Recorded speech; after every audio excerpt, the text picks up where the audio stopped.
backdrops around.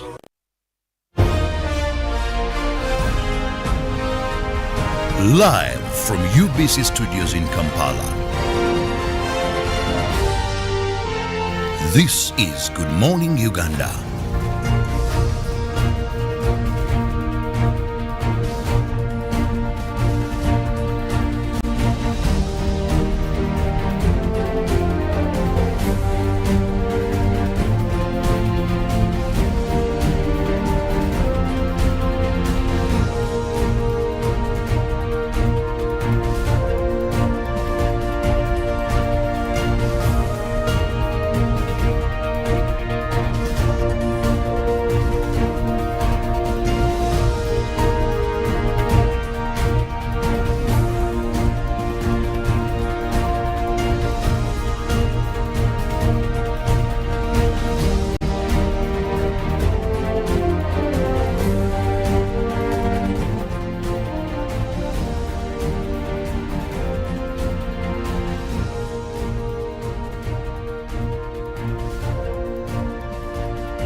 Well, good morning to you all, and thank you so much for waking up with us today, Thursday, a day that is probably also one of those days we do celebrate that does end or probably jumps us into the end of the week.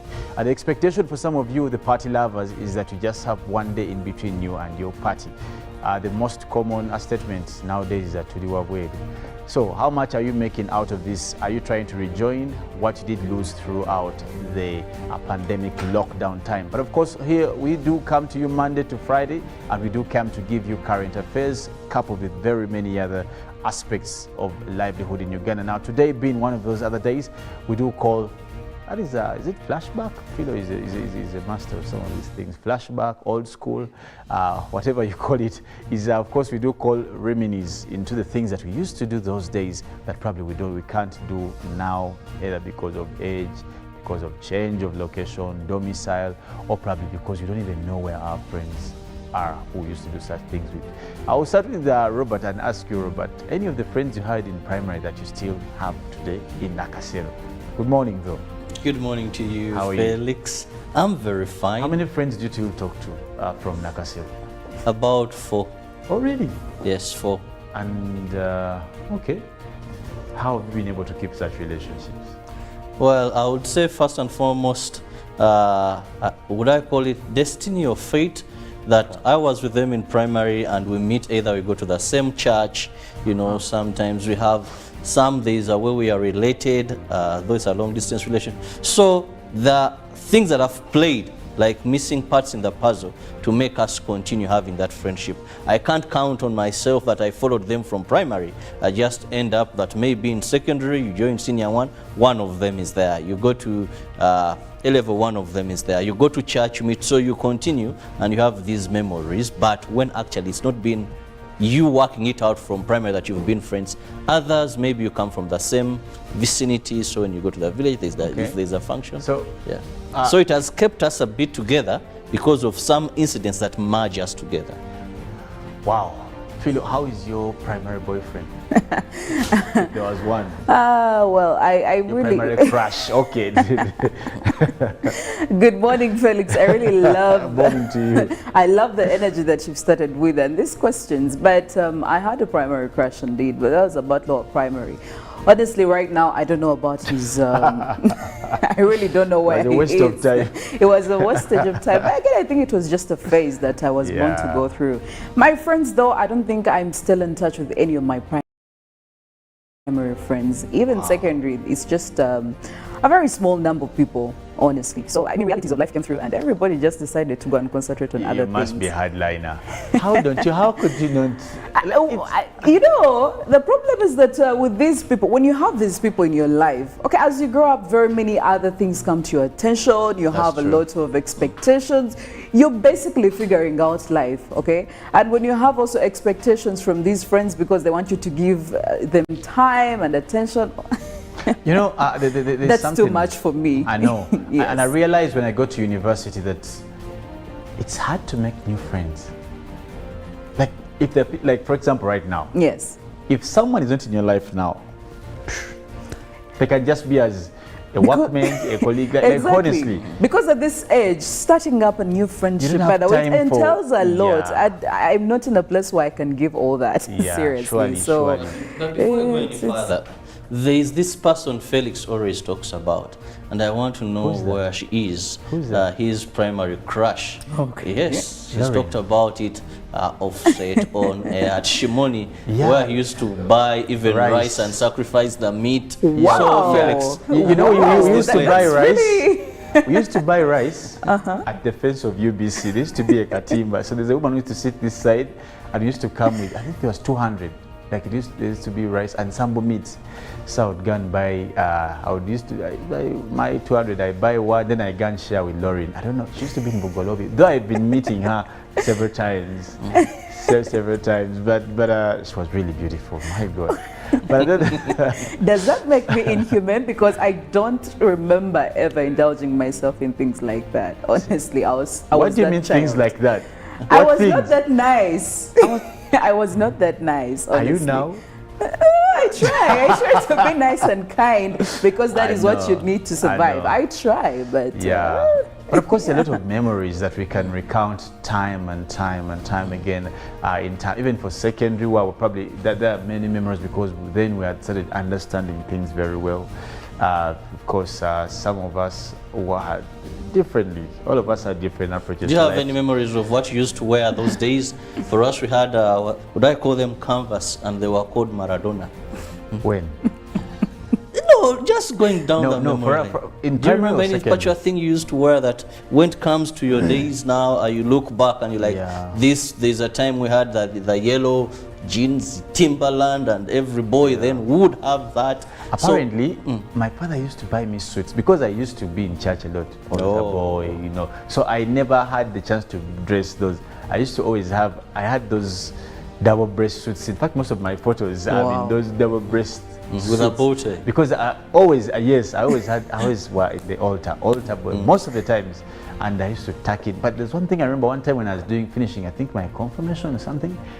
The one time they gave my mom money to buy me shoes, she bought me a shoe with a big sole, like really, and it's really, for me, I almost failed to go to church. So, but anyway, many of the memories we do share, probably also today being a Thursday, and as they call it throwback or old school or memory Thursday, be able to share with us what are some of those memories that you do recount now that you're grown up probably. And because of these memories, by the way, it's easy for some of us to forgive our kids or our people who we are guardians to. You'll be able to relate. You're like, no, this one, you know, the problem is I've been there. Yeah, exactly. You relate easier when you see someone. That's why I remember when my mother used to tell me, okay, and you know you've gone out with a lie, yet the guy is just saying, let the small man be. So today, Thursday, on top of all and everything, for it being a throwback, we also come to you with some current affairs. There's some current news again, with of course being old school. But we will bring you a couple of updates, that some of the things that have been happening in Uganda. of course, we shall do a glimpse on what's happening internationally. There's definitely a big scare and tension in the, of course, the Soviet Union area, where we see Russia, Ukraine, and of course what America is coming out to threaten again also, that there may be outbreaks of Third World War. Is it still possible? That's the question. Are the causes of the First and Second World War still the same? Can you still have allies like you used to? Can you still manipulate Africans, Asians like you used to? That's the big question when you discuss such stories, because between you and me, some of you, Philo, who did history, you know how some of these countries were able to carry on these world wars. Of course, through manipulating, they take the Africans, government fight on our side, the Asians, and all things. Is this thing possible? Well, actually, that brings me, I don't know if you listened to a speech that was given to Kenya's ambassador to UN, and he was highlighting about, he was talking about Africa's view on this Russia-Ukraine crisis, and he was saying, you know, what happened back then did happen because we did not know as African countries. Yeah. But as Kenya, we say no to this. We are not going to be dragged into this war. Absolutely. And that's because you cannot manipulate us anymore. I don't think we are at that level. It was a very powerful speech, by the way, that he made over there. And I saw very many people come through on social media retweeting it and sharing their thoughts, and also sharing how they were relating to what he was saying. So I don't know whether we are still at that point. I think African countries right now can stand their ground. At least they cannot be really dragged into this, well, for most of them that really have a strong take on some of these issues. So, well, yeah, we're good. We hope it doesn't quite spill over into Africa, but we do pray for the people in Ukraine, the people in Russia, and the people in that area code, that you must mend these gaps and probably find the solace to the peace that the people expect. At the end of the day, we're all children of the world. But on top of all that, later on still in Good Morning Uganda, we'll be giving you a news where we'll be talking about the most recent hiking prices in commodities. Now, I know you have seen it. Some of you may fear or may not observe talk about it, but a few families in Uganda can still afford sugar. We are going back into the days where people used to wash clothes with pawpaw leaves. Sad. Nevertheless, that will be our discussion in our newsroom, but of course we'll also give you a highlight in what's happening in the papers. We'll be looking at Daily Monitor, New Vision, the Daily Nation, and we'll hit the roads with Philo, who will be telling us where you can pass, how you maneuver yourself into the heart of this beautiful city. And of course, to crown it all up, Robert will come with the GMU agenda, but to top it later also we'll have updates in sports. Now, so much is happening in sports. This game that was played, the MVP game, All-Star, was quite memorable. For me, it was quite a big one, where you saw the giants in basketball in one photo, only that the Black Mamba was missing. For me, that was the most sad bit, and I hope Ruben will give me commentary on that later on. But of course, later also, Semakula Jagena will come with Good Morning Uganda Extra. But for now, let's take you through what did happen in the headlines in local news.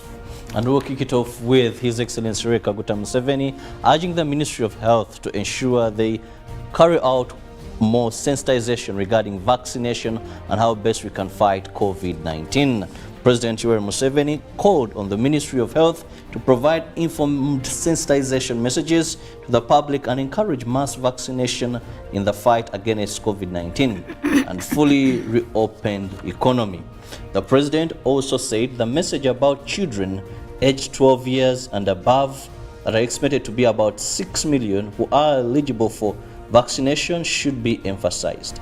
The president was speaking at a meeting with the U.S. ambassador to Uganda, His Excellency Natalie Brown, during which she announced a USA financial support of $27 million to Uganda's vaccination effort. Natalie Brown said they aim to increase vaccination efforts globally to at least have 70% of the country's populations vaccinated by the end of December this year. Ambassador Brown said Uganda was chosen following its very successful vaccination awareness campaign. The State Minister for Health in charge of general duties, Honorable Annie Fakawoye, said in 2021 the ministry set a target of having 22 million Ugandans fully vaccinated against COVID-19. However, so far, 13.5 million have got the first dose, and while 7.4 are now fully vaccinated. And moving on to day 2 of the old taxi park arrival, we look at Kampala Capital City Authority, led by its physical planner Agaba Villiamorti, have covered the pits dug on the grounds of the old taxi park after city moguls claiming ownership of the 13 plots in the park sought their possession for developments. Now, this comes after KCCA removing all barricades and stones from the old taxi park last night to ensure functionality of the facility after both parties reaching an agreement. At the beginning of this week, Kampala-based businessmen, also claimants of different plots of land that house the old taxi park, which was reopened early January 2022 after its refurbishment, ambushed the park to repossess it for development amidst protection by Uganda police on grounds that government failed to compensate them in the appropriate time. Now, this act led to unrest after pits and holes were dug in the park, causing panic to those operating in the park, with taxis along Gaba and Namgongo roads eliminated, something that ideally called for government and KCCA's intervention. However, after a period of days, ups and downs to zero down the issue at hand, last night, KCCA's physical planner Agaba Amoti and a team from KCCA with heavy machinery removed all the barricades, blocks and stones that had been put at the stages to block access of taxi operations. This left many taxi drivers in joy, especially those operating at deserted stages. Now, Wednesday morning, taxis operating at these stages had resumed operation with blocked roads accessible.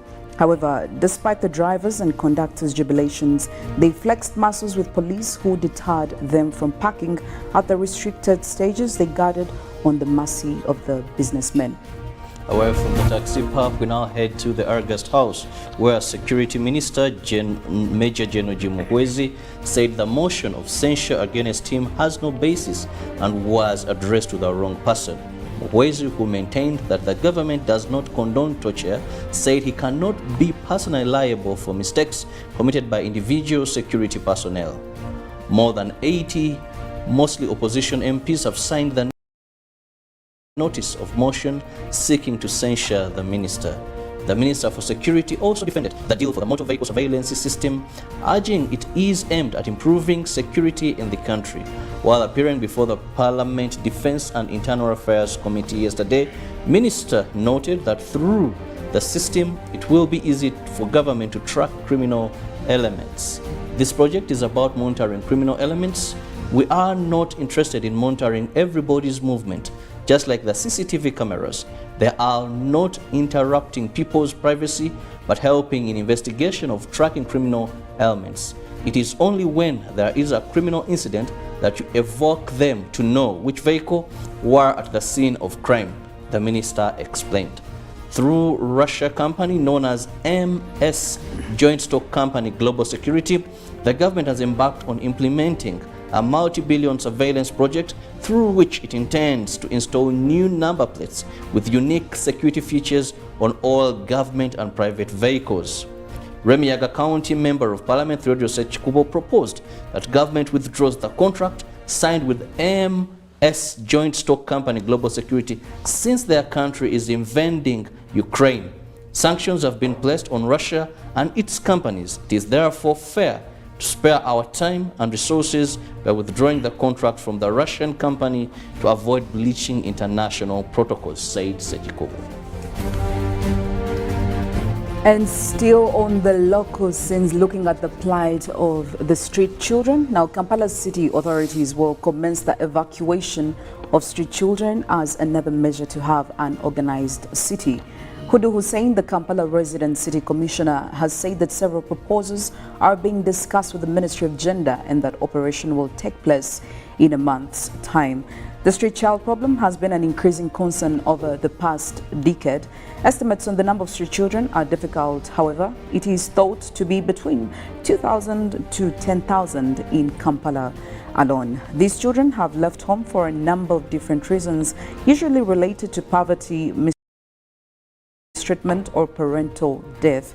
Many leave home in their rural villages and go to Kampala to try to make a living in the big city. On the streets, these children face a great many difficulties, including sleep deprivation from lack of good shelter for sleeping, malnutrition, disease or infection, physical, sexual and mental abuse, as well as a marked decrease in their self-esteem caused by the internalization of societal disapproval. Many of the children take up drinking alcohol or using drugs to help them deal with the harsh realities of street life.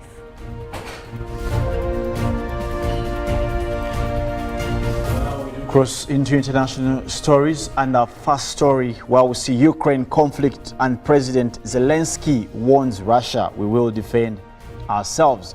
Ukraine's president, that is Volodymyr Zelensky, has warned the Russians that this could start a major war in Europe any day now, and called on Russians to oppose it.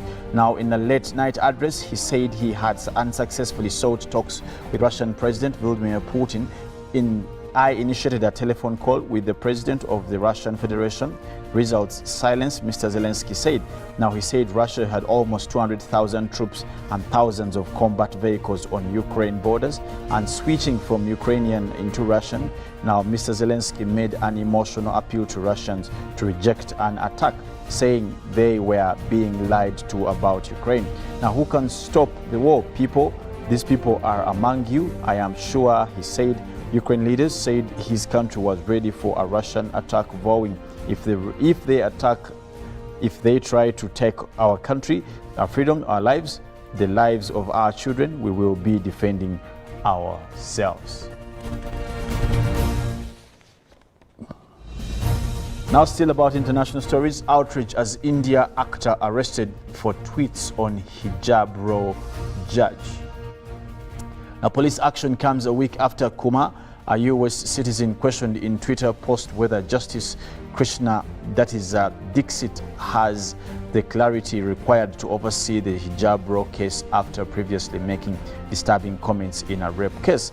Now, Justice Krishna Dixit made such disturbing comments in a rape case. Now, this same judge is determining whether hijabs are acceptable or not in government schools. Does he have the clarity required? Kumar wrote on Twitter.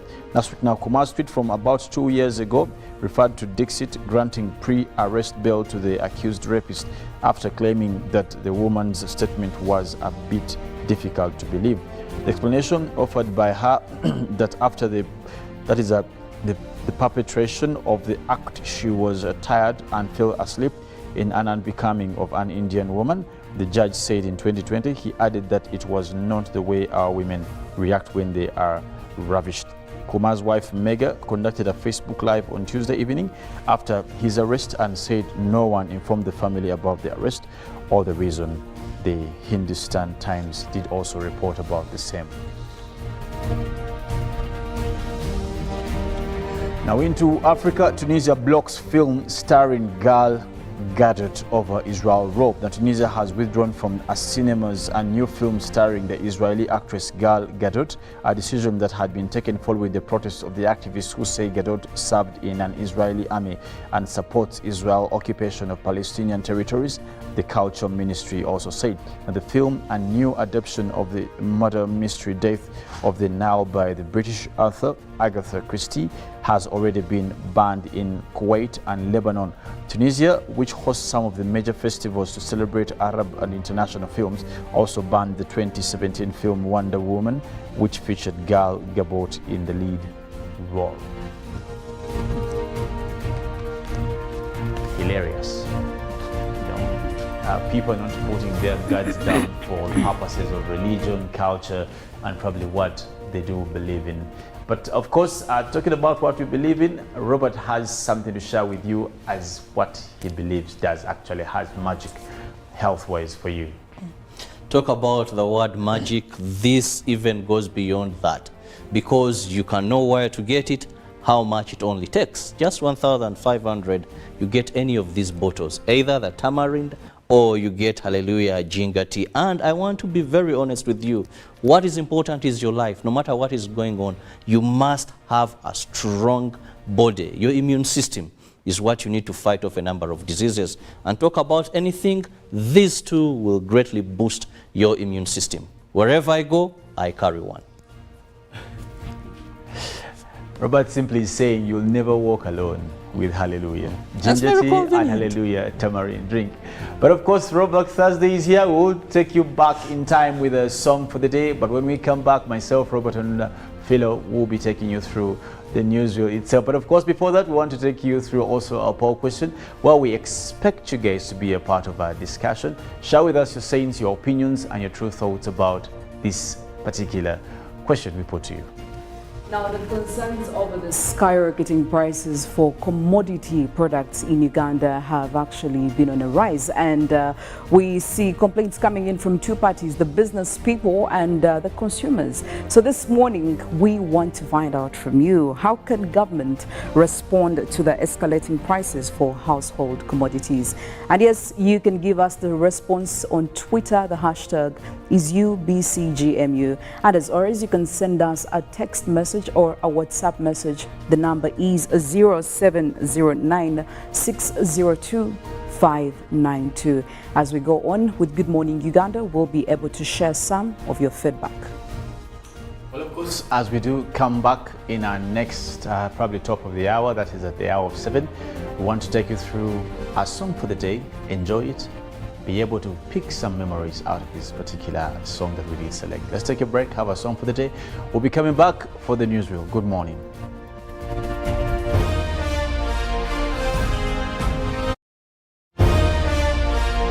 UBC Studios in Kampala. Live from UBC Studios in Kampala.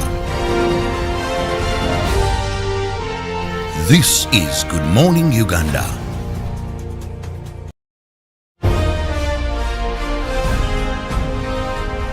Live from UBC Studios in Kampala. This is Good Morning Uganda.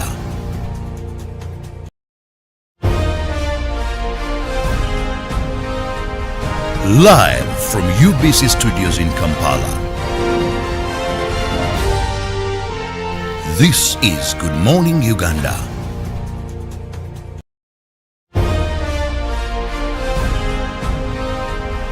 Live from UBC Studios in Kampala. This is Good Morning Uganda.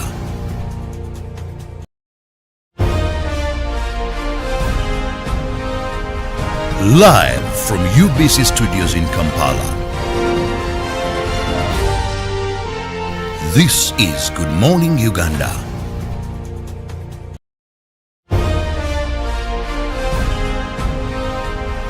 Live from UBC Studios in Kampala. This is Good Morning Uganda.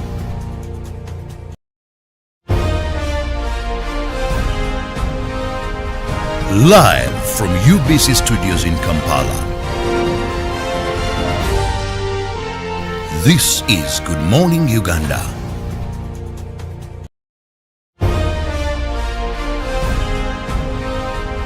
Live from UBC Studios in Kampala. This is Good Morning Uganda.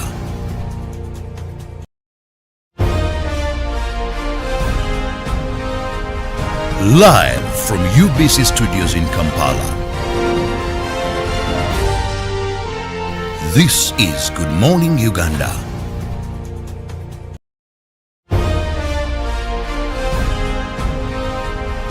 Live from UBC Studios in Kampala.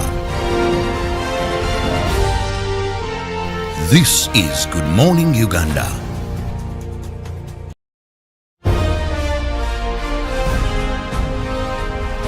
Live from UBC Studios in Kampala.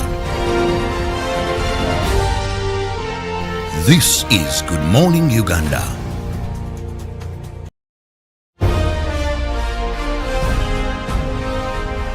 Live from UBC Studios in Kampala. This is Good Morning Uganda.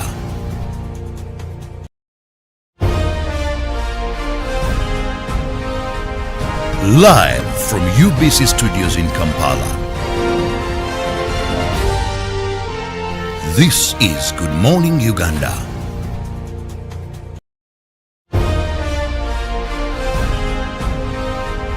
Live from UBC Studios in Kampala.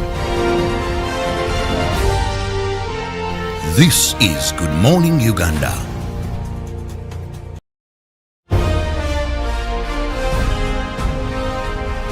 Live from UBC Studios in Kampala. This is Good Morning Uganda.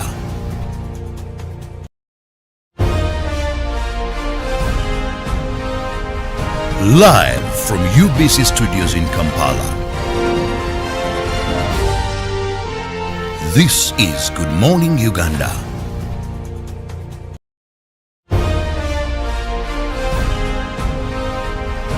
Live from UBC Studios in Kampala.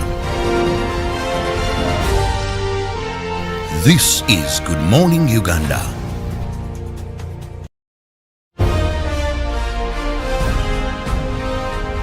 Live from UBC Studios in Kampala.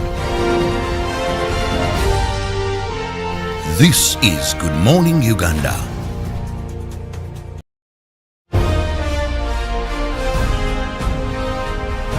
Live from UBC Studios in Kampala. This is Good Morning Uganda.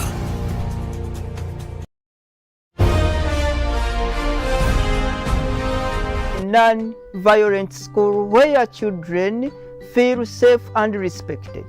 I promise to lead by example and create a different kind of relationship with my learners, one that helps them grow. In this time of COVID, what is your promise to the children of Uganda? Because a violence-free childhood is everyone's right. Raising voices. Start the year off with My Airtel 4G smartphone. You get to enjoy free 1 GB data valid for a month and 100% bonus data every month for 3 months at only 250,000 Uganda shillings. This includes free data spread over 3 months worth 86,500 Uganda shillings, making the effective price of the 4G phone 163,500 Uganda shillings only. Visit the nearest Airtel shop and get one today. Airtel, the smartphone network. It's time to teach. Schools are open. In these days of COVID-19, teachers are not only giving knowledge, but protecting themselves and their students from the virus. As a teacher, you must ensure that students follow the set SOPs of always maintaining a distance of 2 meters from others in classrooms, dormitories, entertainment halls, school vans and playgrounds, wearing a washed and clean mask every day that covers their mouths and noses, and regularly washing their hands with soap and water. In addition to that, you must counsel students about stigma related to COVID-19 and discourage them from violence. Any violence against students from classmates, teachers or parents should be reported immediately to a school administrator or senior woman or man teacher for correction and further guidance. Ensuring everyone's safety is key, so make sure students are out of class by the official closing time. Let's share knowledge, not COVID-19. This message is supported by the Ministry of Health, Ministry of Education and Sports, and UNICEF. Stay safe.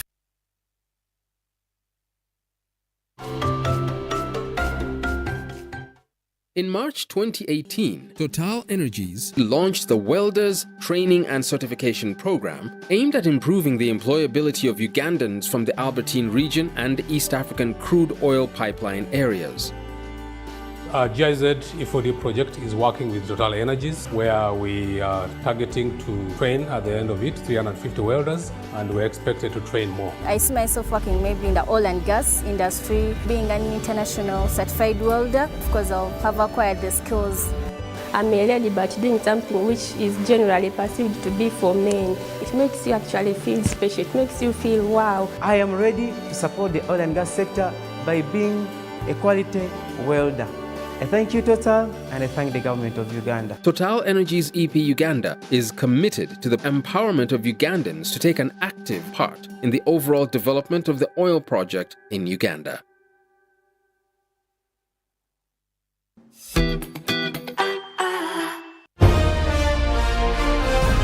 Live from UBC Studios in Kampala. This is Good Morning Uganda.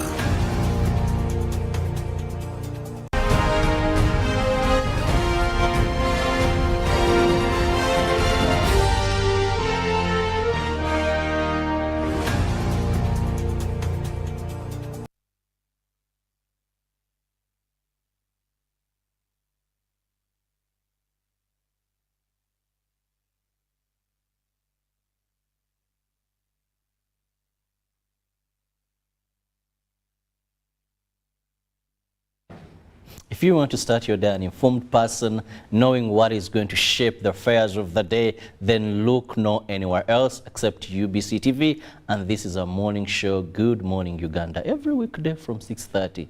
We are here to spice up your mornings with some light moments, but also relevant information regarding affairs that are happening in our country and overseas. Thank you so much for being part of this show, and welcome to the hour of 7. It is exactly 4 minutes past the top of the hour.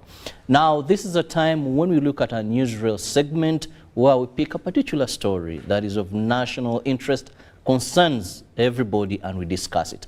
Today, I want to look at the increasing prices of commodities or domestic products that we use at home. And we know of late there has been a spike. Some families maybe have to make a choice how many times they will take sugar a day, who will take the sugar, or others completely give up on taking sugar, amongst other commodities that are going high. And I just want to give you about 3 or 4 of these, how just in a spell of less than a month, the prices have fluctuated, some really hiked. Let's begin with sugar, one of the commodities that we know anyone would love to take a cup of tea like the one I'm holding this morning with sugar. Now sugar, 1 kilogram, that was at 2,800, is now at 3,500. So if someone was buying a kilo of sugar at 2,800, now you have to part with 3,500. Going to a bar of soap, this is a basic need because you have to bathe, people have to wash. A bar of soap that was at 3,500 now is at 7,000. Look at that tremendous increase from 3,500 to 7,000. In some supermarkets, even at 10,000 Uganda shillings. Cooking oil, a liter that was at 5,000 Uganda shillings is now at 8,000. So if your list contained these items, you see where you're heading to. A kilo of rice that was at 2,800 is now at 3,800. Let's look at the final product on my list. That is a tray of eggs from 8,500 now to 10,000 Uganda shillings. So if you sent anyone to do shopping for you and your list contained the previous then costs of these items, that person would come back from a list of about 4 when maybe they have brought only 2 or 3, and we don't know which one they will have come back with. So that's what we want to discuss, because you know each one of us either goes to a shop, a supermarket, or a retail to get these basics that we've discussed. Now, according to the traders, they attribute this to hiked fuel prices. As a result, if you remember very well, when we had the truck drivers at Malaba and Busia border points strike over COVID-19 testing. But then we were promised by the State Minister for Minerals, Peter Rokeris, who said, come mid-Feb, the fuel prices will have normalized. Because actually the issue that was causing these people to abandon their role of driving commodities was long dealt with. The fuel prices are still high, the commodities are increasing, and now we are in early bro economy where demand and supply are at play. Now, Felix, first let's understand this better. Much as global fuel prices have increased per barrel, there was a promise, if we are to go by first what the traders are saying, that since this protest was done with, now we expect fuel to reduce, and of course transport has an impact on anything. There's a trickle-down effect. Here we are, almost kind of the end of the month. You still have fuel at 5,000, maybe 800 shillings plus. But you see, I find it a bit unfair and insignificantly peculiar that we are focusing on gas as a cause of the price. And I find that even deceptive for whoever an analysis wants to look at it that way. Because this is what they're giving, that if getting sugar from Kakira, who are giving? The traders, they're saying even their suppliers are telling them that, the amount I spend on fueling on these trucks to carry these goods to you, even those that are manufactured here, still I have to charge it on. Absolutely. Which you see, when we are looking at this topic, purposes of for us picking the conceptual benefit we shall probably look at it much broader. Definitely. Yeah, than just the fuel thing. And for me, the very first attribution I want us to focus on for this topic is something called a welfare economy. All these questions we're asking must be answered with that approach. Uganda as a country must first and foremost appreciate the basics of livelihood. You've traveled. At least I know that for a fact. There are things that should be most affordable and most available, purposes of qualifying a welfare economy, that even the poorest of poors will be able to access those services or those goods because they define the welfare of human being. For example, shelter, transport, dressing, and feeding. You understand? That people should be able to feed. And we will not go into questions of what, but at least there should be. Let's take, normally people, I don't know why even, by the way, people in Uganda think that posho is the most, should be kawu. But for me, it's one of my best delicacies. I think, okay, if I'm to use that as an example, that at least every person in this country must afford posho. Let's use it as a case example. Hope I don't offend some of us, the posho lovers. That on top of that, everyone must be able to dress, must have somewhere to sleep, and must be able to mobility.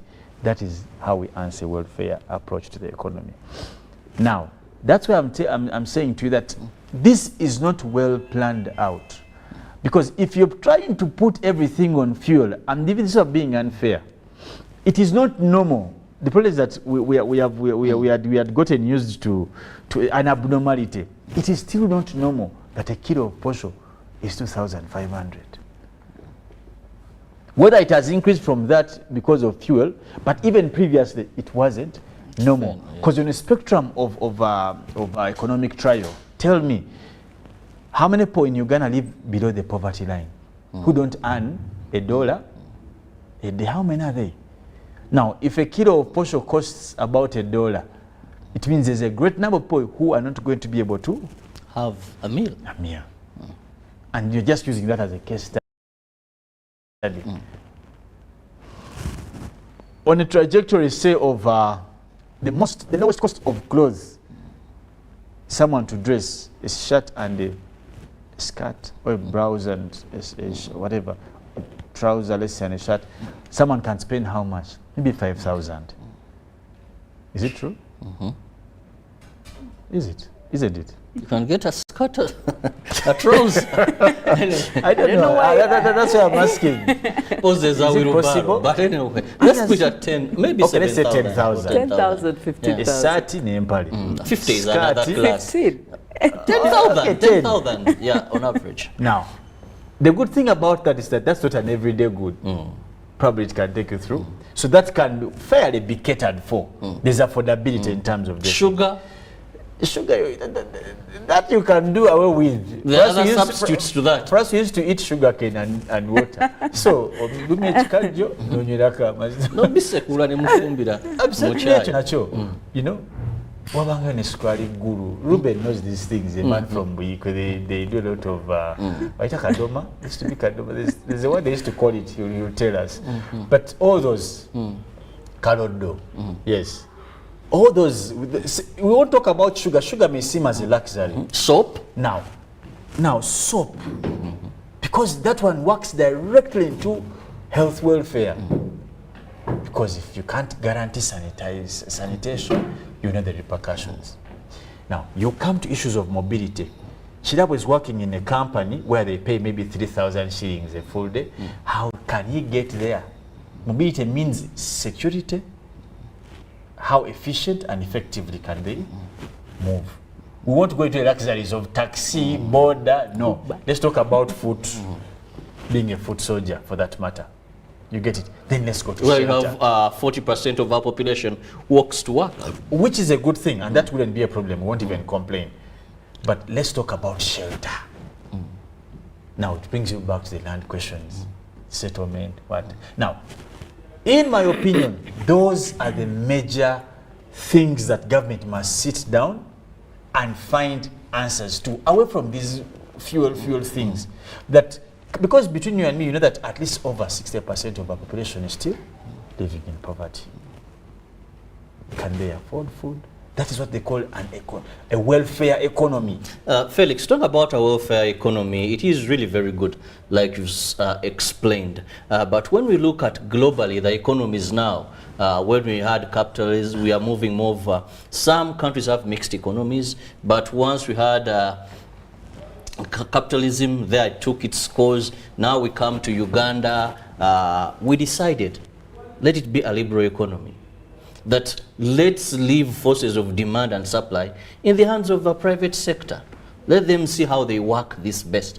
That is why previously I was told that a budget would be read about maybe 3 decades back, and they say now the cost of soap is this, this is that, this is that. Now there are these factors of demand and supply at play.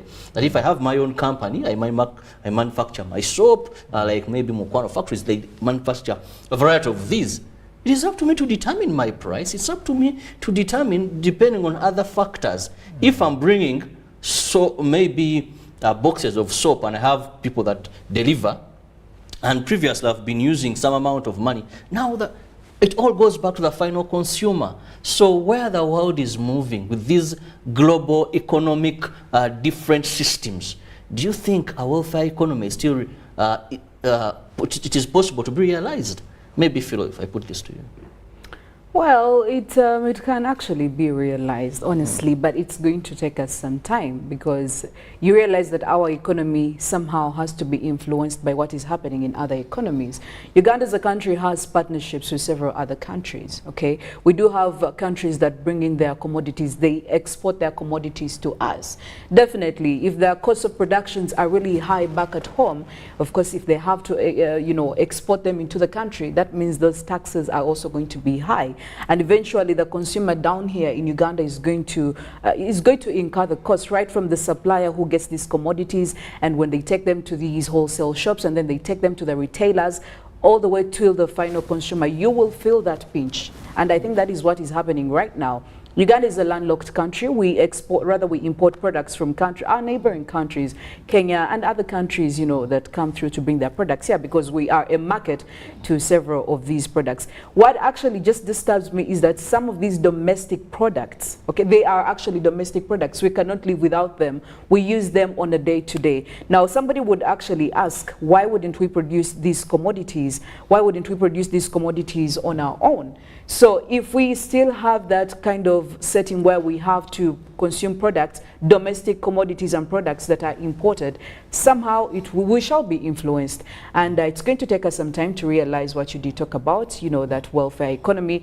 But there is a lot of compromise that has to be done. There is a lot of economic systems that are going to have to be put into place. And I mean, sadly, it's not by the private sector, it is government. Government is in charge of this. So they have to do what they have to do to make sure that we get in that place. But from the look of things, with all these hindrances, by the way, that are coming in, we need to factor them in, the COVID, and there are other factors that really shake our economy up and down. So with all that, we still have some work to do. We really have some work to do. Yeah. Felix, I want to bring you in terms of the tax regime, because when you go to these traders and meet a number of them, away from fuel itself, where they'll tell you that my border, maybe who used to bring me for, I'm using an example of a retail shop, maybe at a certain village X, where this person shops a few cartons, a few boxes, and they will tell you the border person used to charge me maybe 10,000. Now he says he wants 20,000 because of fuel to go to the nearest trading center, then bring this to me. So I must include this to my final consumer. But let's look at taxation. I just want to take you back. It was last year when we saw Parliament, that is that is the Excise Duty Amendment Bill, seeking to amend Excise Duty Act, that is of 2014.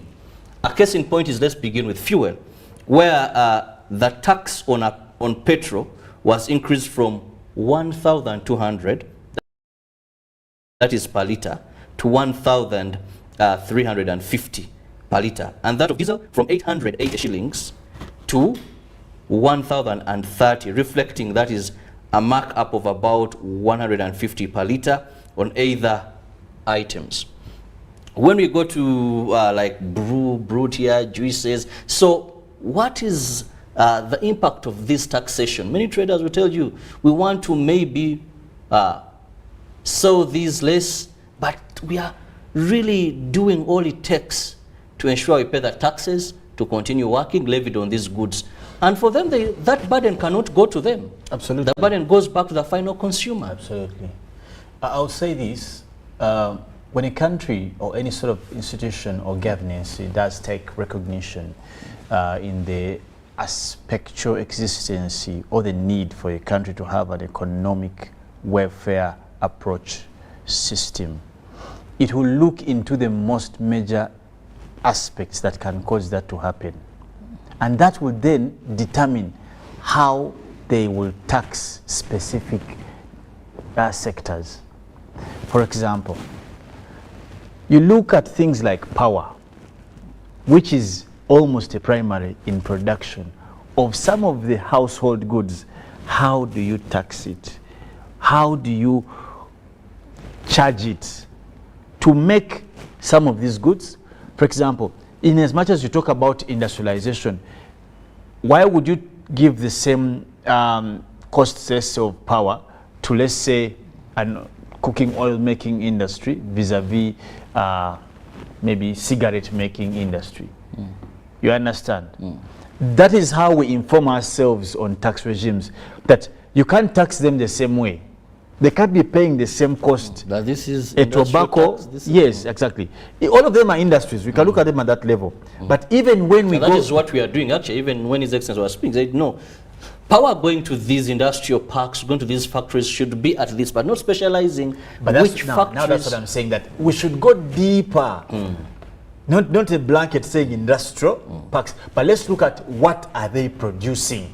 Some goods are luxury goods vis-a-vis essential commodities for livelihood. As I've given you an example, someone producing, let's say, medicine is also an industry vis-a-vis someone producing cigarettes. One is for healing lives, other is to take lives. The beer brewing company, you can't charge them the same with someone who's making, let's say, maybe sugar or something. I don't know if you get now. Very clear. That should help us answer. That's why we are having an imbalance. That with this blanket approach of taxation, you find that we always miss the point that you find that the most essential commodities for people livelihoodness will not get the benefit they should get. How do we invest, or what are the incentives we give to different investors in terms of production? Okay, someone has come to produce wire cable vis-a-vis someone who has come to produce maybe food stuff, rice packing and what. Do they get the same incentives? Because all this, not until you answer the welfare question, the economic welfare question, because that is what informs you on how to tax different sectors.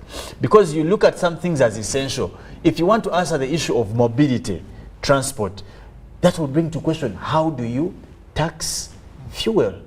Because it's one of the most essentials for movement. You get it? If you don't want to touch your taxes, how available are government facilities? That's why you remember in earlier governments we read and they talk about UTCs. Okay? The railway. Now, those are mitigating factors that if you don't want to touch your tax, okay, you leave the Kirabos who have nice cars to suffer with the fuel probably they can afford. But how about the Nyonyintono who work in Kampala and stay in Mukono? Put mitigating factors. Either government buses, you have this railway line. Remember, people are paying 500 to Chireka sometime, but I don't know if it's still there.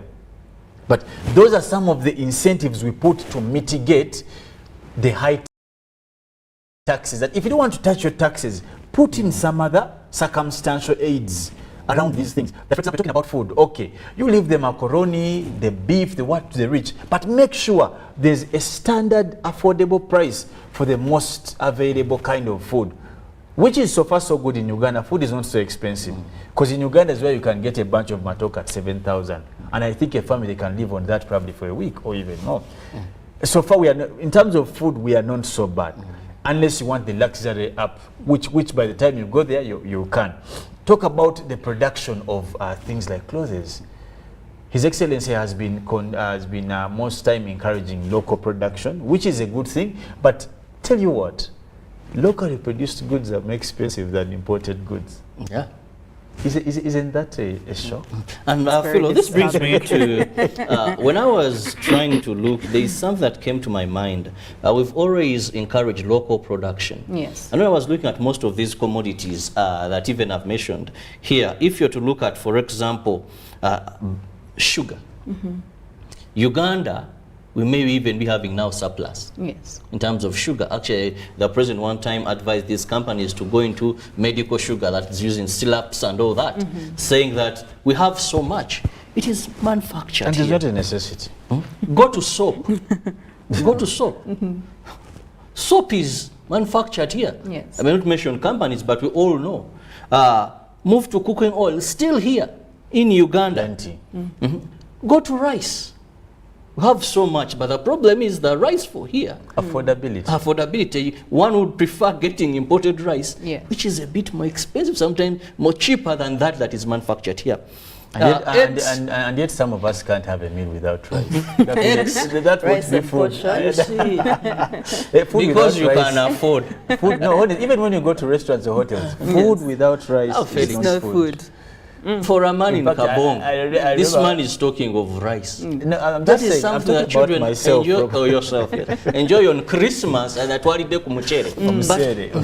So when we look at all these, Philo, one would really loses its understanding where this problem. So in this, let's try to understand what could be the real root cause. Fuel, one would say, okay, something manufactured here, just next to us, taken to maybe about less than a kilometer. Why this? When we go to taxation, one would say maybe there are a bit of incentives sometimes given. Like when you look at beer brewed here this year, government has at least tried to ensure that locally made goods here, that more so in terms of value addition, there is a bit of flexibility when it comes to taxation. What could be really the root cause of this? Is it maybe holding that they create scarcity, then demand goes? Is it a business thing? Like one time our minister said that there is holding in fuel. Yes. That you have enough fuel, but some people are choosing to keep it there, create scarcity, and then... Well, the other day we were actually talking to someone from, an official from Uganda National Bureau of Standards, and they were talking about hoarding, how actually some people do hoard these commodities, okay? Now, in business, there are people who are very malicious. That we need to appreciate, we need to know, we need to understand. Because, well, business is a field that everyone is trying to make sure, where do I get this cash, where do I get this money? So they will do all the hoarding, and rather the prices will be high. When the scarcity comes in, this is my time to shine now. That is a thought that is running through a mind of a business person. But away from that, we also need to know that there are certain incentives that I think government just needs to put in place. Because for commodities that are produced here locally, they will tell you that we go through a lot. Manufacturing, the cost of production are really, really, really high. And the most unfortunate thing is that the final consumer is always the one at the losing end. So in response to that, I think government just needs to come in place and put certain incentives that are, especially for people who produce these commodities, the domestic commodities. Yes, local producers of any other product are also very important. We cannot, put them on the side. But if it comes to commodities that we consume on a daily, commodities that we cannot live without, the domestic household, they're not luxurious or anything. Everybody more or less needs them. I think there is need for government to actually put incentives for producers who manufacture products like that to reduce the cost of production. Maybe that eventually it reduces the, as the commodity makes its way through the supply chain until the final consumer, the prices will definitely go down. But because if you've had the stories that are happening right now, when you talk to these shops, the people, the retailers, the shop attendants, they're all saying Even me, that's what the supplier said, okay? Yes. Like you ask, I buy expensively, yes, so I buy expensively, so I'm also selling. I also sell expensively because I lost money there. I have to recover the money from you.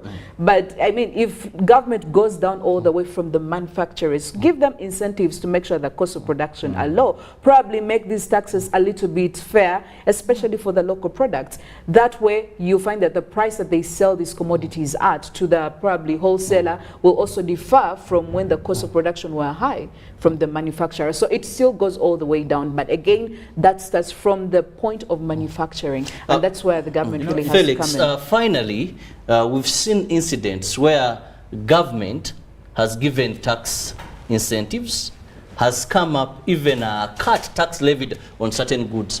But this is not reflected on the tax of these commodities. When I was speaking to one, he's called Nyenje Richard, he's the head of Uganda Consumer Protection Association. He said, at times we need government to come and reign over these prices. Because even when government says this we are doing, the pump cost may not go down. If government says now we are removing tax on this, the traders may still maintain this. Do you think it is time that government should rein in and ensure, okay, what is the cost of fuel per pump? If you exceed this amount, there's no justification, we are protecting the consumer, you will be penalized for this and that. I don't know, Robert, have you ever heard of the saying, the best time to plant a tree was 25 years ago?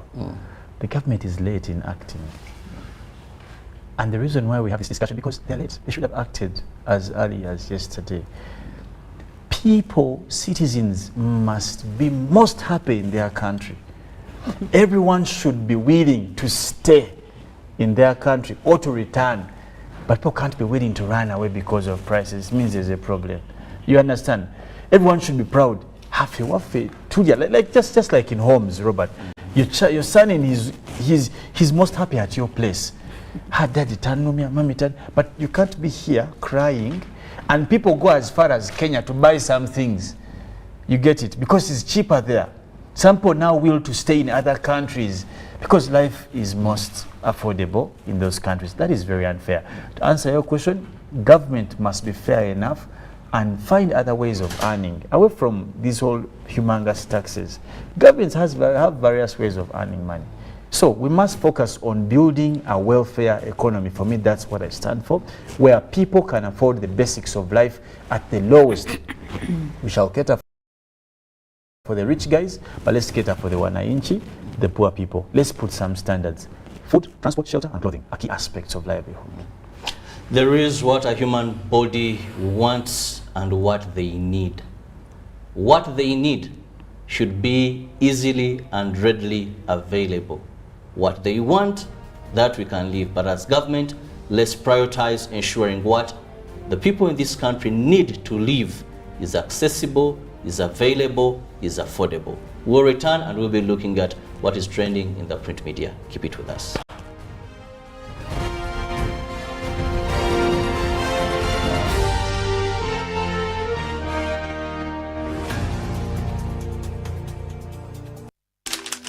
You know, you could just buy a new smartphone from anywhere in Uganda. Dial *175 *94 hash to activate their 100% double data bonus offer on weekly or monthly bundles for 3 months. Better yet, you automatically receive free 1 GB valid for 30 days. You are hooked already, aren't you? Enjoy 100% double data bonus from Airtel. Buy a smartphone from anywhere in Uganda and insert an Airtel SIM card. Dial *175 *94 hash to activate a 100% data bonus offer on weekly or monthly bundles, valid for 3 months. Dial *175 hash and select your preferred bundle to activate a 100% data bonus offer on weekly or monthly bundles, valid for 3 months. Airtel, the smartphone network. Patriotism is a feeling of love, devotion, and the willingness to sacrifice for one's country. I say no to corruption because I put my country first. I choose peace over violence because I put my country first. I love Uganda. I serve Uganda. I sacrifice for Uganda. I'm loyal to Uganda. I love myself. Be patriotic. patriotic, Uganda first. This message is brought to you by the National Secretariat for Patriotism Co-Uganda, Office of the President.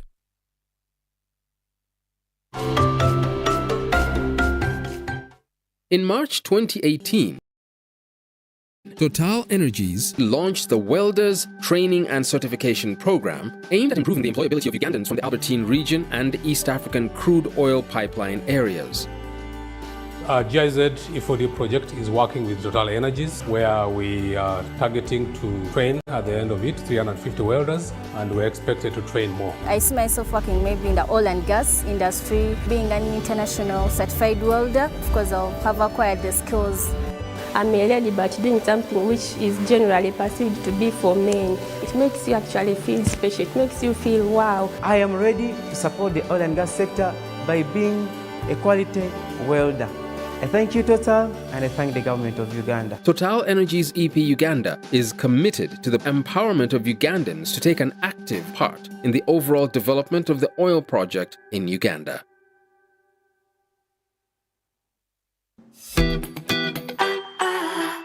Start the year off with My Airtel 4G smartphone. You get to enjoy free 1 GB data valid for a month and 100% bonus data every month for 3 months at only 250,000 Uganda shillings. This includes free data spread over 3 months worth 86,500 Uganda shillings, making the effective price of the 4G phone 163,500 Uganda shillings only. Visit the nearest Airtel shop and get one today. Airtel, the smartphone network. It's time to teach. Schools are open. In these days of COVID-19, teachers are not only giving knowledge, but protecting themselves and their students from the virus.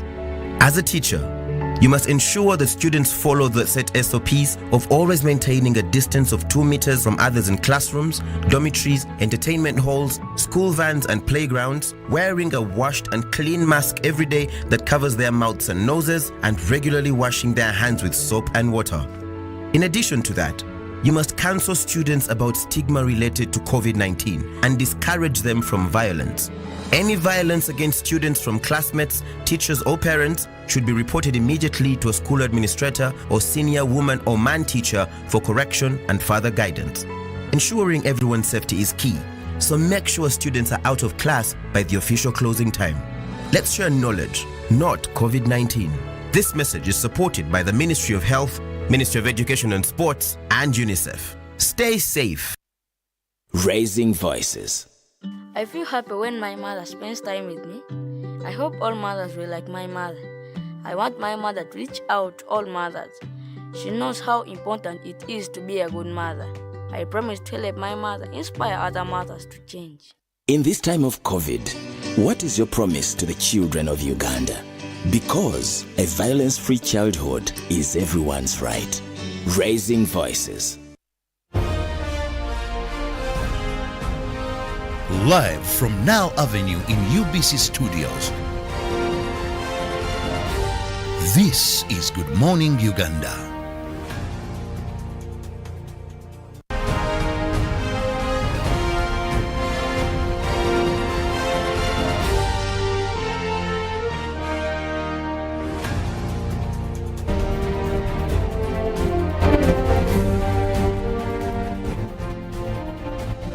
But anyway, we want to say good morning once again and welcome to this particular segment while we just at 22 minutes up to the hour of 8. But we want to take you through what's trending in the papers, and I want to look at the Daily Monitor this morning. Now, URA's office burnt in clash with borders. Now, of course, also in the very big picture here, we see activists claim responsibility for pig dropped at Parliament. Pig issue, we are back at it. We thought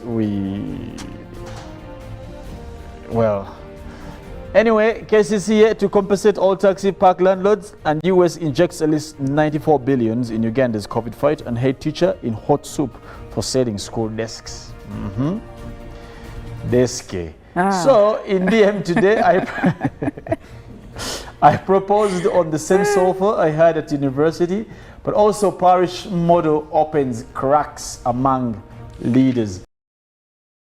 Now inside the papers, still Incumbent President Emmanuel Macron will launch his re-election bid on 5th March. That is in France. And from the archive, President Museveni talks to a student of Barikudembe Secondary School during a rally in Buwama Sub-County in PG District. That is in 1996. Now, visiting Italian professor warns Amin on, that is gonorrhea spread. That was in 1975. And President Andrew Johnson was impeached. That is 1868.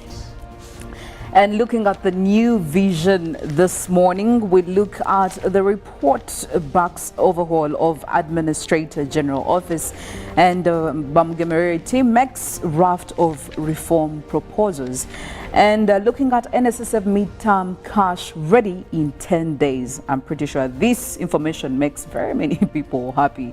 And also taking a look at the new details on Nakawa Naguru land.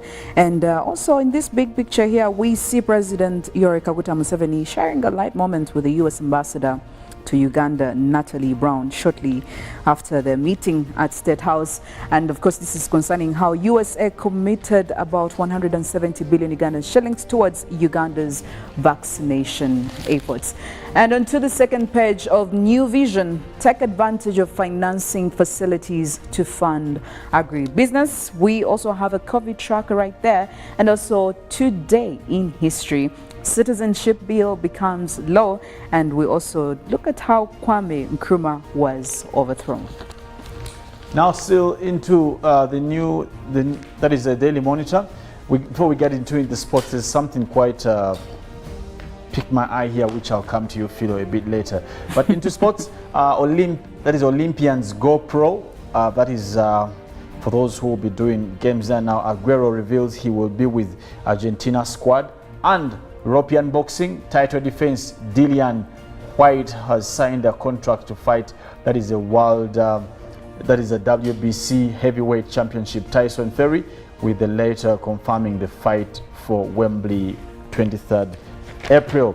Now still Tasha defends big Lukaku call, and Nemblazer ready to take it slow in Nation League. Now Kasirye Kobugabe stand out, that is in badminton. And in the New Vision Sports, we take a look at, we actually see a picture there of how this is going to be worked out. Ndeje County Government for Sports Complex, and this is going to be worth 30 billion Uganda shillings. And of course, we also look at the inside story about Chemutai's crown at stake. And moving on to Kamoga and Empire look to build an open win, and this will be in the National Chess Opens. And of course, it is also unlike any other project, still the continuation of the Ndeje story. And education must come first. This comes in from Walusimbi. And will Chemutai defend her title? Well, all the answers are in the New Vision this morning. And we also look at how Heathens are saying they are still in a title contention. And my question earlier, Philo, before I go into even the Daily Nation, is there's a story in the Daily Monitor where the lady says, he slapped me in public during our date. Elizabeth says her marriage became a war zone just 2 months after her wedding day. Now dehumanizing, traumatized, 2 years later, she gathered the strength to tell her story in the papers. So Philo, we are on a date. You're my wife, I slap you. What do you do? Violence never answers for violence. Yes, I would actually walk away. First of all, yes, I would. I condemn violence at all costs. Go somewhere else where you probably won't slap me the second time. I follow you. But violence has never been a good way to solve issues. I don't that's why I picked on this story. I think you can't retaliate with violence. Well, exactly. What does the Bible say? But.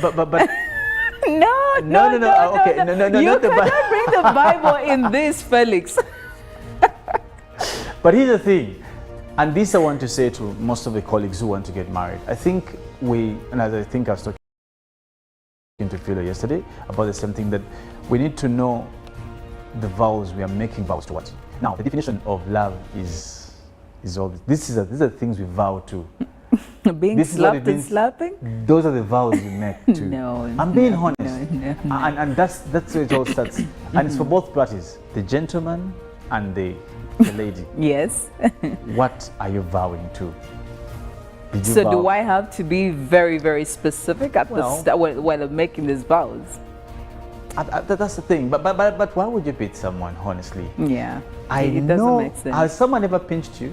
Oh yes. Oh yes. That's the thing. The pain, like, and that's why I always have trouble with people who teach. Like, I tell the teachers at the schools where my kids, don't beat my children. Don't beat them, because pain is a very different thing. Even as an adult, if something just pinched me, I can want to cry. How about the kid who's slapped? Wow. Now imagine an adult being slapped in public, the embarrassment, the Please don't disrespect, inflict pain on two people. Pain. It's You not a can good always thing. find a way. It's not Just a good walk thing. away. But also don't call for slaps. But let's look at the nation. Just briefly, the headlines there. Let's see what's in the papers now. Pledge of honor as NMG launches peace caravan there. But also, decision 2022, my deputy is unfit to rule. Wow. Wow. What a statement. And we shall leave it at that. So be able to get copies of these dailies if you want an insight on the stories and how and who and where all this was said. But for now, let's take a look at our poll question before we get into the stories on the roads. Now, Mollen isn't here. She's not feeling very well. She had an effect of the weather. She's under Clearly. the weather. She's, Clearly did something on that. The irony. The weather also drew back on the weather lady, but she's having a cold, but we expect her to be back in the house to give us updates on weather and nature and climate. But as we will miss that today, we will go on to Philo to look at our poll question. Well, this morning we did ask you, how can government respond to the escalating prices for household commodities?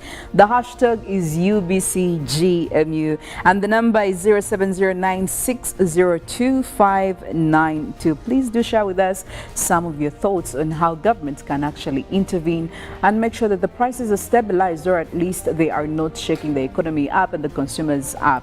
However, we do have some feedback from you, Joel Muhindo from Kasese, and you're saying, well, elections take a lot of money and this lead to the rise of commodities in Uganda. So probably he's suggesting that we cut the budget for elections and divert this money to make sure that we do all that it needs to make sure that the prices are stabilized.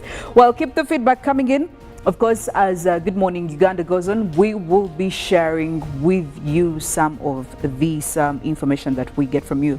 But in the meantime, we take it to the roads and what is happening this Thursday morning. Thursday is usually trickling into the weekend, so sometimes I do see very many cars on the roads as opposed to the other usual days. I don't know why, I don't know the explanation behind this, but Mondays, Thursdays, Fridays, it's a little bit chaotic, if I should say. And this morning I want to focus on some parts of Makindye division, and that entails Muyenga, it entails Gaba, it also entails Bukasa and Chibuli. This right here is Kirabo's area. I heard he's the vice president or chairman, something like that. But yes, we are going to focus on this area, and I can say it's pretty looking awesome, considering that I'm seeing a lot of green lines which show you that these passages are clear for all motorists, whether they are cars, whether you are a cyclist using your kagali trying to access the city center, border, a pedestrian who's trying to figure out your way to town. I think this would be ideal. Now, if you are coming in from Muyenga, as you can see, we have Kalunji Road here. We also do have Bukasa Road, the ring road that still takes you all the way to go through Bukasa, to go through other areas. Now, we do have some orange here which shows you that there is a traffic build-up, or at least it is starting, and it's quite actually a stretch, so you don't need to take it for granted, but at least you know that ahead it's okay, it's fine. As you can see, the green stretch, and yes, ahead still there are a little bit of orange spots, especially when it comes to the linking spots here at Bukasa Road and Kalunji Road. Now you see the traffic buildup, but it's not really intense, it's not heavy, so you have nothing to worry about. And also certainly because it is a linking spot where we have cars coming in from this lower side and trying to join the main road Bukasa. But after that it's still a clear passage, and that is Bukasa Road. So if you stay around around Bokassa, if you stay around this area, you also do have some other alternative routes.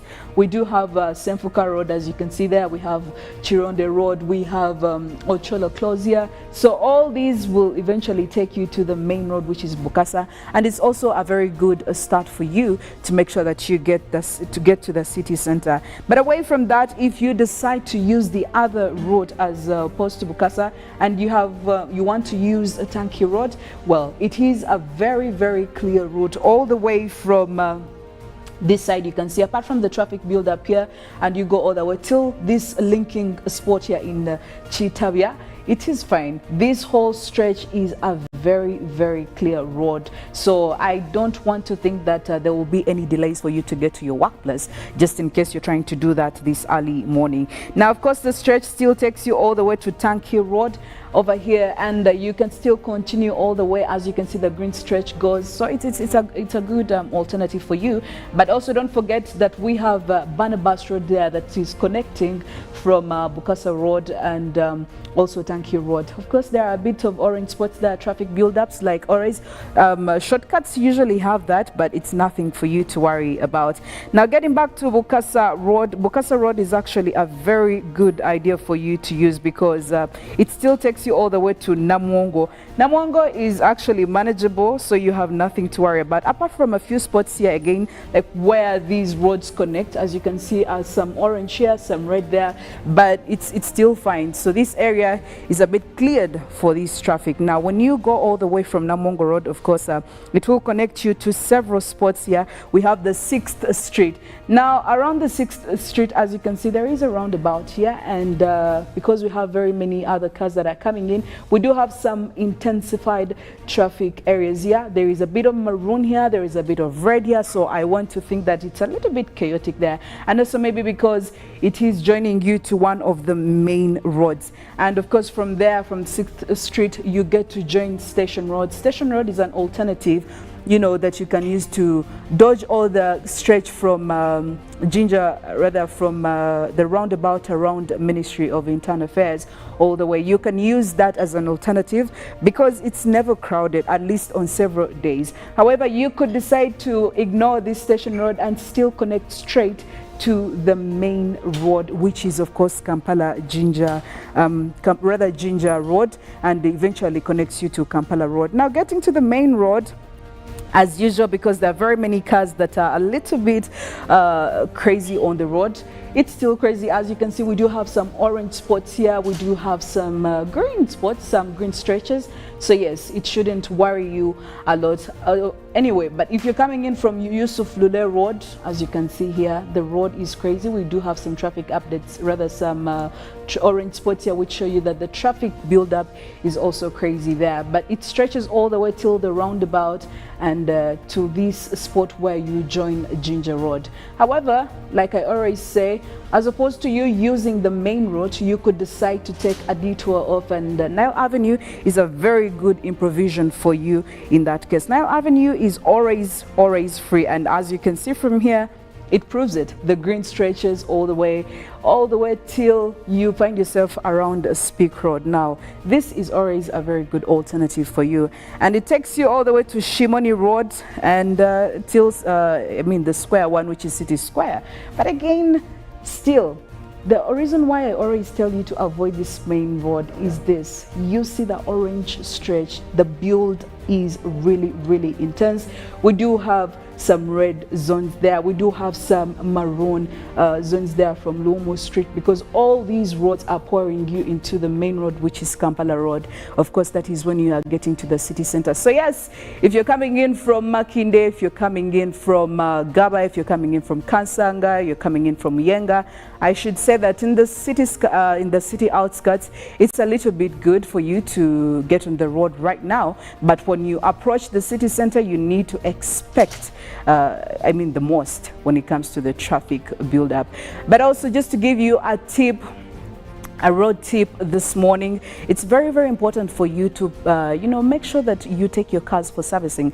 I've been on the road and I have seen several cars that are really in a very questionable condition. I mean, 2022 right now, just you need to do the necessary, because at the end of the day, this gets back to you. You'll find yourself getting into unpredictable situations that you didn't see coming. I mean, and you also put your life at stake. You're putting other road users' lives at stake. So make sure you take your car for servicing.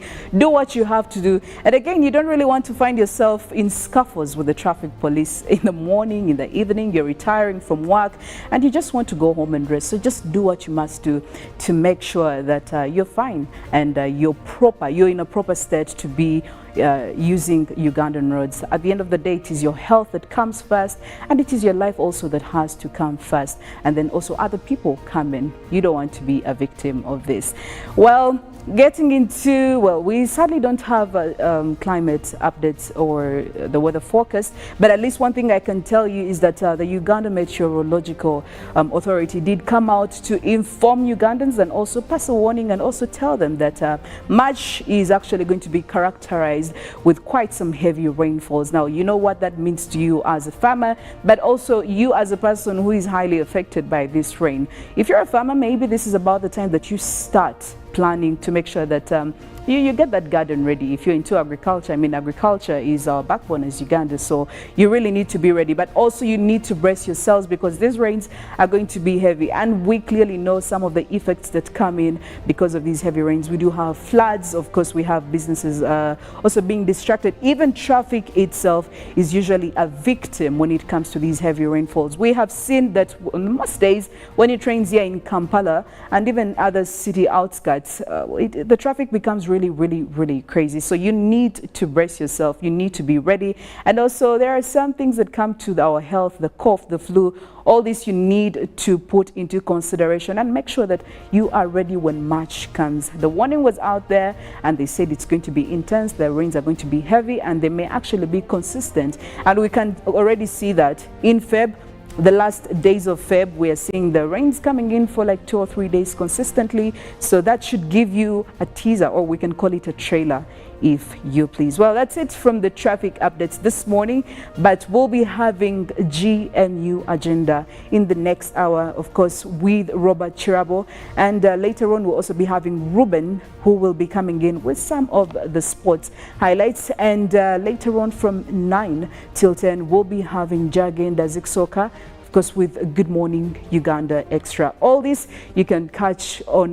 You can catch us stream living on YouTube. Make sure you don't miss all this information. You don't miss all these details. Have a wonderful Thursday morning. Good morning. I am Philomena Mastiko.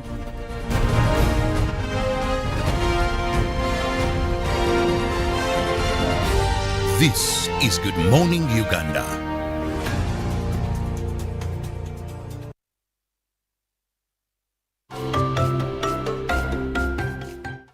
In March 2018, Total Energies launched the Welders Training and Certification Program aimed at improving the employability of Ugandans from the Albertine region and East African crude oil pipeline areas. GIZ E4D project is working with Total Energies, where we are targeting to train at the end of it 350 welders, and we're expected to train more. I see myself working maybe in the oil and gas industry, being an international certified welder, because I'll have acquired the skills. I'm a lady, but doing something which is generally perceived to be for men. It makes you actually feel special. It makes you feel wow. I am ready to support the oil and gas sector by being a quality welder. I thank you, Total, and I thank the government of Uganda. Total Energies EP Uganda is committed to the empowerment of Ugandans to take an active part in the overall development of the oil project in Uganda.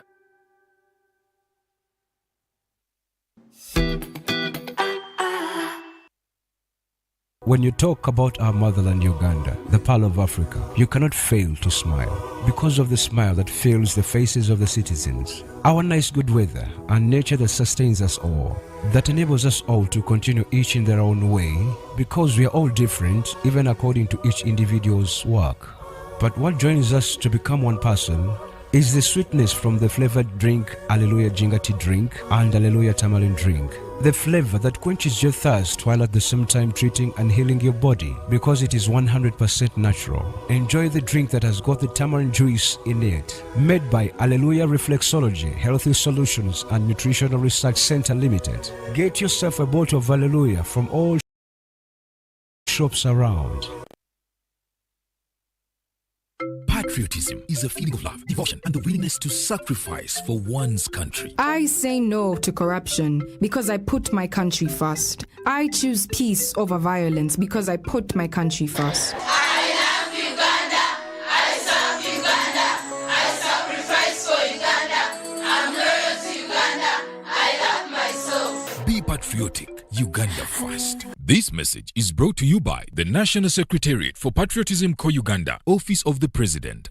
Start the year off with my Airtel 4G smartphone. You get to enjoy free 1 GB data valid for a month and 100% bonus data every month for 3 months at only 250,000 Uganda shillings. This includes free data spread over 3 months worth 86,500 Uganda shillings, making the effective price of the 4G phone 163,500 Uganda shillings only. Visit the nearest Airtel shop and get one today. Airtel, the smartphone network. Raising voices. As a teacher, I have the opportunity to shape how children grow and learn. I believe in creating a non-violent school where children